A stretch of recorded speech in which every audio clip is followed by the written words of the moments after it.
Olen Anu, töötan Liivikus tooteesitleja paigutajana. Kireks on sport, muusika kuulamine, disain, mood. Enne maaballooni paigaldamist oli mu elu masendav, depressiivne. Istusid kodus, sõid,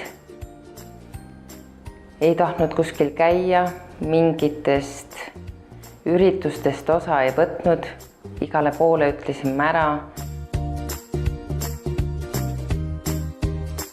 Vaat see on niimoodi, et ühel päeval või hommikul ärkab üks naisterahvas üles, ta on sünnitanud lapse, kodu hoidnud ja saab aru, et mingit muutust on vaja, aga millist muutust, kus seda muutust otsida.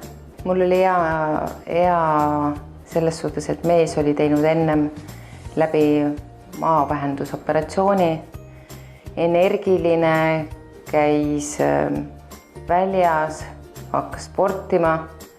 Mina istusin selle asemel kodus, sõin, vaatasin telekat ja muutusin aina tüsedamaks ja tüsedamaks. Hirme ei olnudki, ootused olid. Otsustavaks hetkeks sai tunne, mida ma tundsin, kui tema oli nii aktiivse elu peal ja mina olin kodus. Me elasime eraldi elu, tema elas oma elu, mina oma elu ja suhted ei olnud ka kõige paremad enam.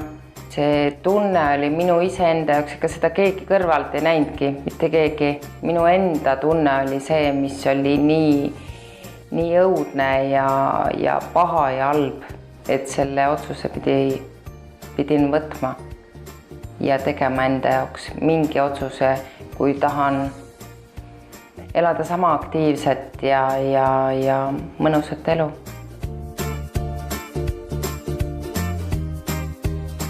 Esimene kuu oli huvitav, et see lõuna, õhtu või hommik oli kõigest üks pisikene lusikas.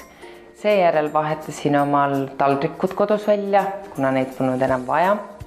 Hakkasime koos sööma, millest ma nüüd aru sain, kuna me mõlemad sõime ühtäkki siis nii vähe ja nautisime seda söömist, mitte ahmimist. Nii et positiivne, rõõmus. Enne seda 15 aastat, mis me koos elasime, seda ei nautinud ja ei olnud erilisi pereüritusi ega sündmusi. Nüüd naudime kõike täiel rinnal. Ka söömist, aga teistes kogustes.